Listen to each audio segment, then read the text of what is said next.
Hey guys, welcome back to Karting with Chris. Today's video is going to be the last chance qualifier here at Dallas Karting Complex.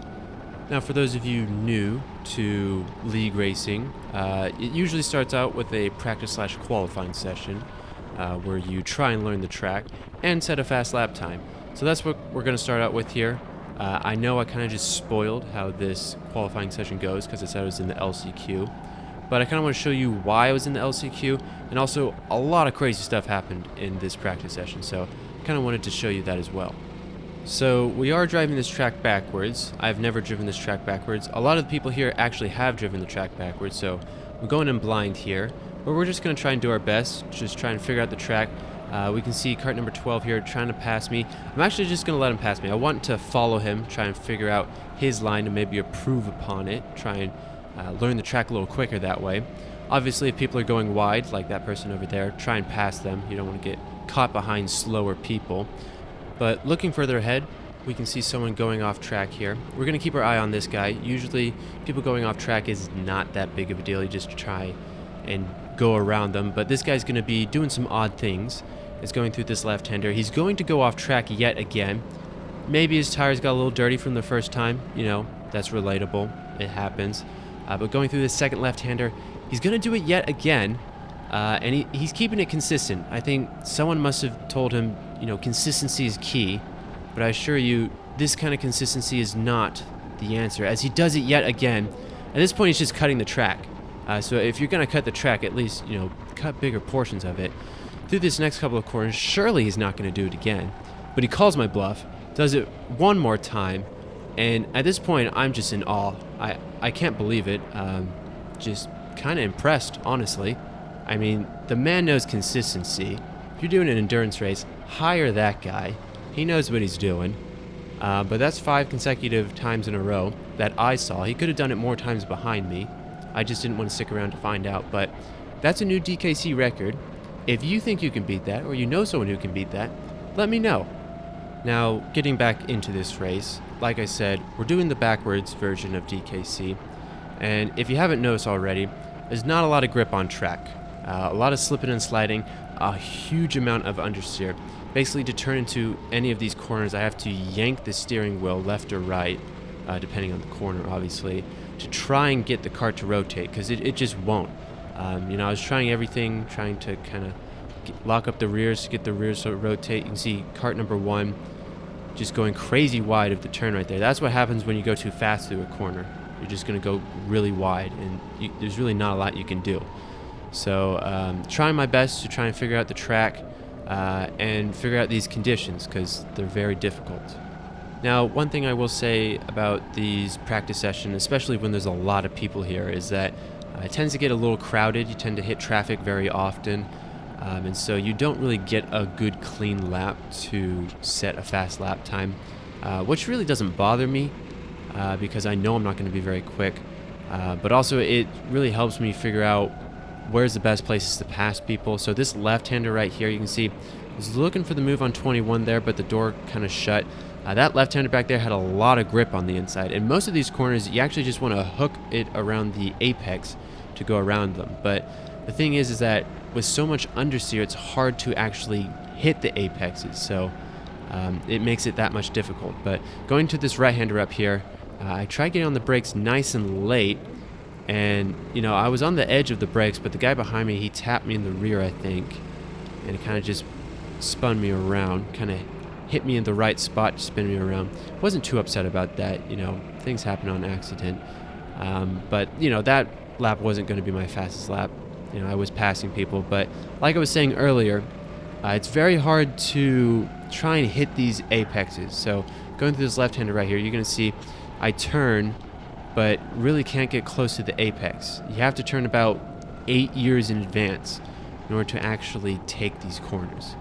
So for those of you wondering how qualifying actually works at this league race, basically, if you've got more than 25 people in your class, they're going to split you up into 2 groups.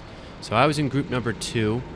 Group number 1 already went. They got to go when the sun was still shining, so the track was a little more warmer for them, a little more grip, as I accidentally bang into kart number 7 here. He was holding a really narrow and defensive line there.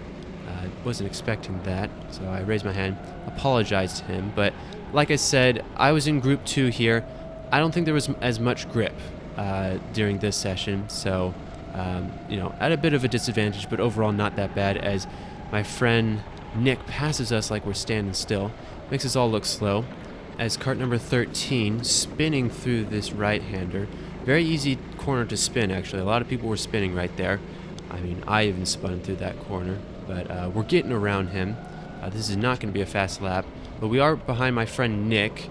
Hopefully we can set a good lap time behind him. He's got a decent open track in front of him. Maybe I can learn a thing or two, but going through this left-hander, someone's going to poke their nose beside me, but I think they ended up spinning. And we're going to see the checkered line, so it doesn't matter how fast his lap is going to be. It's not going to count for anything. But like I said, we were in the second heat, and for this heat, I got 9th out of, I think there were 26 people in this heat, so I was thinking that's not too bad. You know, when there's 2 heats, each heat has roughly the same amount of people, so about 25 in each. If you're within the top 10 in both, maybe you get to go to the pre-final because the top 20 go to the pre-final. But no, I got 9th in this heat, and I ended up in the LCQ.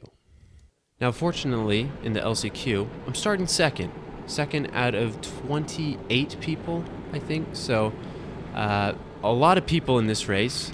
And basically how the LCQ works is the top 5 advance to the final. So I'm already in second. I'm already going to advance if I hold this position. So I'm in a good spot here. We're on the front row. And I don't have to really pass anyone. Now, obviously going into this race, I want to get first so I can start higher in the final. So going down the straight here, that's going to be my goal. I'm not going to let the pole sitter push me out wide here because the first corner is a left-hander. So we see the flagman. Flagman waves green. We're good to go. And the pole sitter just gets a terrible start, and I, within the first corner, am up into first place. I was able to take the racing line, actually. I didn't even have to go side by side, so we get a pretty good start, up into first place, and, I just make it look so easy. Now, in league racing, what people like to do, especially the guy in first, is dive bomb the hell out of you. So I look behind me, make sure no one's close enough for the dive bomb. Didn't feel like anyone was too close. I actually established a little bit of a gap, probably a second, maybe a little less than a second gap already, because the people from behind were battling a lot. And I don't think the guy who started on pole had the best kart in the world, so I think he was having to go defensive. And so that means I can just take the racing line, and I've got a wide open track in front of me. I don't have to worry about anyone from behind, really. Even if someone does pass me, we're in first, the top 5 advance. I wouldn't be too upset with that. And at this point, I just got to not make any mistakes because I feel pretty confident I'm going to make the final unless something catastrophic happens. And nothing catastrophic did happen. We skip ahead to the end of lap 3. Going through this left-hander right here, we see cart number 2 from behind poke his nose through. I actually didn't know he was there. He kind of came out of nowhere. I actually point him through. At this point, I was thinking, if he was fast enough to catch up to me, maybe I could learn a thing or two, because I have a giant gap to third place. So, I don't really have to worry about not making it to the final. Basically secured it at this point. So it would make sense to try and get behind someone, learn a thing or two, maybe get a little faster, kind of prepare for the final. The reason he kind of did catch up to me is I was just, taking it easy around the track. I felt pretty confident in my knowledge around the track and the kart, so wasn't taking anything too risky, kind of just drifting around the corners, having fun. But you can see cart number 2 kind of pulling away from me here, so definitely stuff to be learned, but overall, I wasn't really pushing it, just having fun. And that's basically the full extent to this LCQ. Like I said, cart number 2, he did kind of pull away from me. He was a little bit faster than me. This cart in front of me, cart number 30, that cart was a back marker, so we don't really have to worry about passing them or getting passed by them. But, whenever you see a back marker, basically means full send. So going down the straight here, am I going to go for the move? Yes, I am, because like I said, back markers equal full send. We go for the move. It wasn't for position, so it didn't really count for anything, but hey, why not go for the move? But we're going to finish this race in second place out of 28. I mean, not that bad. A little boring of a race. That's why I showed you the qualifying session. It's a little weird when the qualifying session is a little more interesting than the actual race, but hey, we're gonna take it. So for the final, we're gonna be starting in 22nd out of 25. That's not gonna be a race you wanna miss. A lot happened in that race, trying to work my way through the pack. So make sure you stay tuned for that video. But that's all I'm gonna have for today. If you like the video, please consider subscribing. If you have any questions, suggestions, or opinions, please do comment below. Thank you guys for watching and have a good day.